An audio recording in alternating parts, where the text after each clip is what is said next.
ආයුබෝවන් මුද්දරවලට ආදරය කරන ඔබ හැමෝටම. අද අපි කතා කරන්න යන්නේ කෝපි සම්බන්ධ මුද්දරයක් ගැනයි.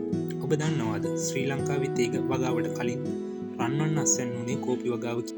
මේ සමරන්නේ ශ්‍රී ලංකාවේ කෝපි වගාවේ දී සත සංවත්සරයි. ඒ කියන්නේ වසර 200ක අභිමානවත් ඉතිහාසය.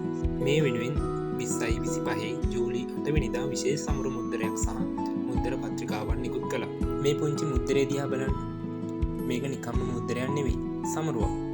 1824 ඉඳන් 2024 දක්වා ශ්‍රී ලංකාවේ කෝපි වගාවේ දී ශත සංවත්සරය මේකෙන් සමරනවා. කෝපියට ඉඳන් ඔබේ කෝපය දක්වා යන ලස්සන ගමන මේන් පෙන්වන හැටි බලන්න. මේ මුද්දරේ ඔයා වඩාත් කැමතිම මොන කොටසටද? පහලින් අපිට කියන්න. ඔබ එකතු කරන්න නම් ඔබ මේකට ආදරය කරයි. ශ්‍රී ලංකාවේ කෝපි වගාවේ 200 වන සංවත්සරය වෙනුවෙන් නිකුත් කරපු විශේෂ සමරු පත්‍රිකාව. ඒක සාමාන්‍ය මුද්දරයට වඩා අදක් විශාල ලස්සන නිර්මාණයක්. මුද්දරයත් එක්ක අවුරුදු 200 කියන සුවිශේෂී නිර්මාණයෙන් මුළු කතාම විදහා පානවා. සැබෑ මුද්දර එකතු කරන්නට සහ ඉතිහාසයට කැමති අයට මේක සුවිශේෂී නිදානයක්. මේක තමයි ශ්‍රී ලංකාවේ කෝපි දී ශත සංවත්සරය වෙනුවෙන් නිකුත් කරපු මුල් දින කවරේ. අලුත්ම මුද්දරේ සමග 2025 ජූලි 8 වෙනිදා මුද්දරේ නිකුත් කළ පළමු දිනම ගැසූ සුවිශේෂී මුද්දරයක් සහිත ලියුම් කවරේ. වම් පැත්තේ තියෙන නිර්මාණයෙන් කෝපි හදන විදිය ලස්සනට විස්තර කරනවා.